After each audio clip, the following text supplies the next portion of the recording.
ओम शांति। आज की मुरली का सार। मीठे बच्चे, याद में रहने की मेहनत करो तो पावन बनते जाएंगे। अभी बाप तुम्हें पढ़ा रहे हैं, फिर साथ में ले जाएंगे।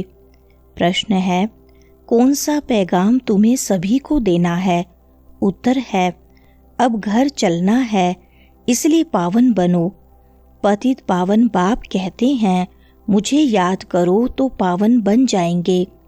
यह पैगाम सभी को दो। बाप ने अपना परिचय तुम बच्चों को दिया है। अब तुम्हारा कर्तव्य है बाप का शो करना। कहा भी जाता, सन शोज फादर। सुनते हैं मुख्य पॉइंट्स। पहली पॉइंट, जो भी दुनिया में सामग्री है, जप तप पूजा पाठ, यह सब है भक्ति मार्ग। ज्ञान को कहा जाता है नॉलेज, पढ़ाई। भक्ति को पढ़ाई नहीं कहा जाता। उसमें कोई उद्देश्य नहीं कि हम क्या बनेंगे। भक्ति पढ़ाई नहीं है। राजयोग सीखना यह पढ़ाई है। पढ़ाई एक जगह स्कूल में पढ़ी जाती है। भक्ति में तो दर दर धक्के खाते हैं। पढ़ाई माना पढ़ाई, तो पढ़ाई पूरी रीति पढ़नी चाहिए। बच्चे जानते हैं हम स्टूडेंट हैं। बहुत हैं जो अपने को स्टूडेंट नहीं समझते हैं क्योंकि पढ़ते ही नहीं हैं। दूसरी पॉइंट, याद में ही मेहनत है। बहुत थोड़े हैं जो याद में रहते हैं। भक्त माला भी थोड़ों की है ना। धन्ना भक्त, नारद, मीरा आदि का नाम है। इसमें भी सब तो नहीं आकर पढ़ेंगे।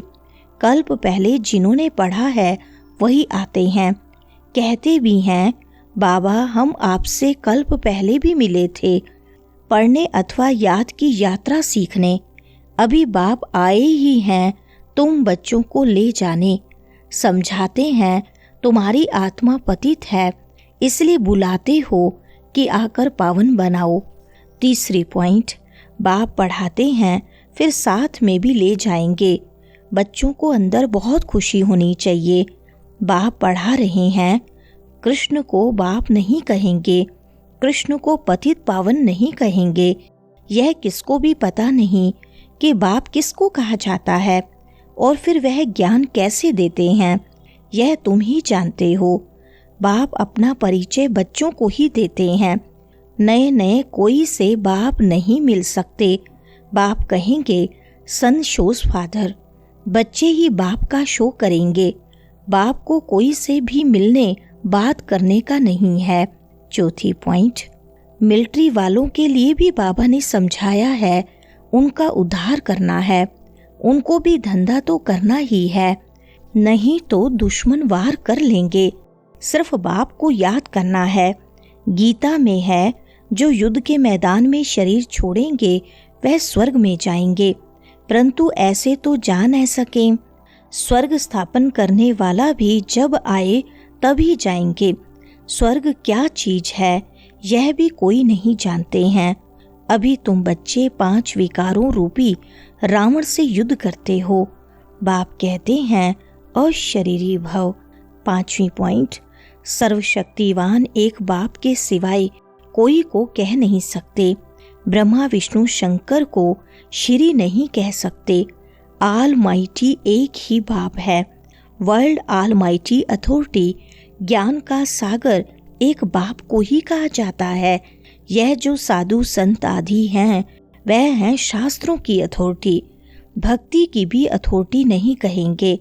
शास्त्रों की अथॉरिटी है। उन्हों का सारा मदार शास्त्रों पर है।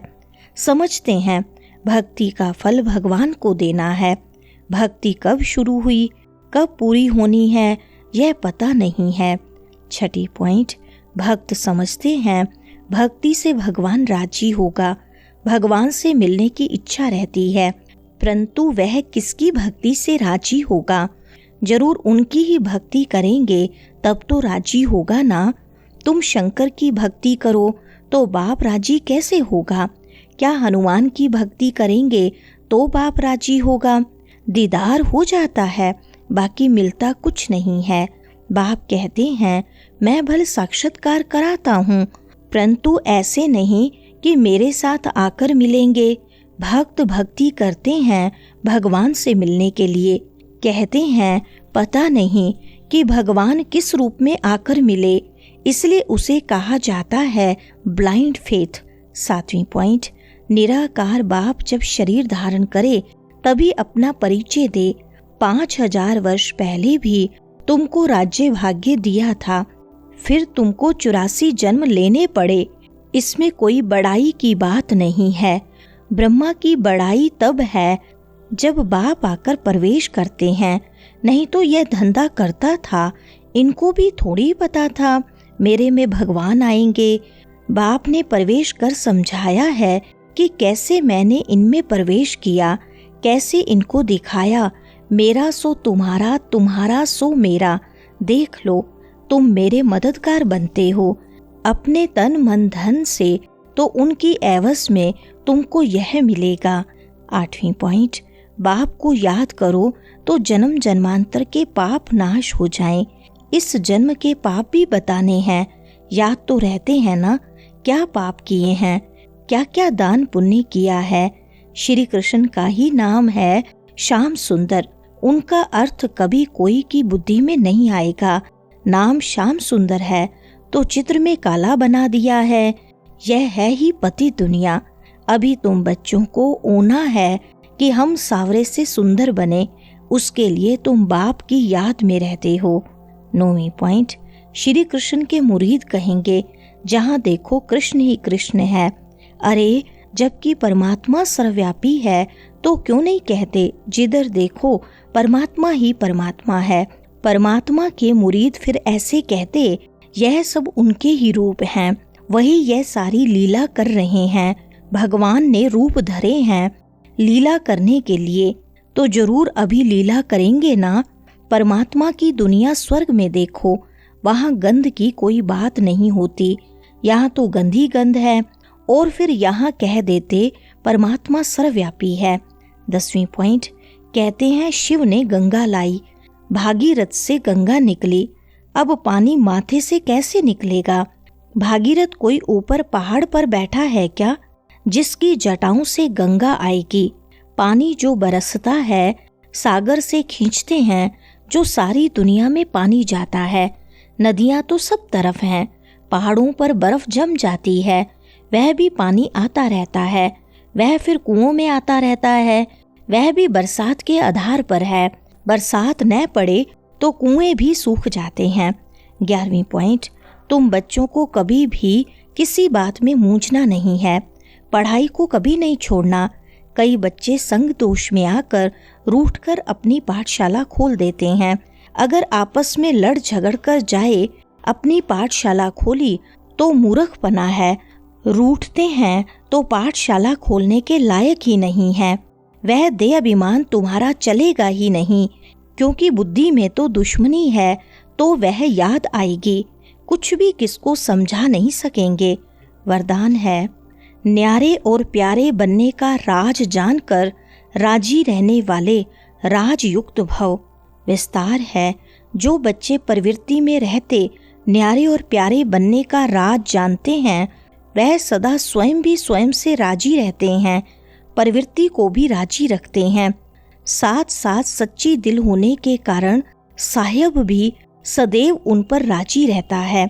ऐसे राजी रहने वाले राजयुक्त बच्चों को अपने प्रति व अन्य किसी के प्रति किसी को काजी बनाने की जरूरत नहीं रहती, क्योंकि वह अपना फैसला अपने आप कर लेते हैं। इसलिए उन्हें किसी को काजी, वकील या जज बनाने की जरूरत ही नहीं। स्लोगन है, सेवा से जो दुआएं मिलती हैं वह दुआएं ही तंदुरुस्ती का आधार हैं। अच्छा, ओम शांति।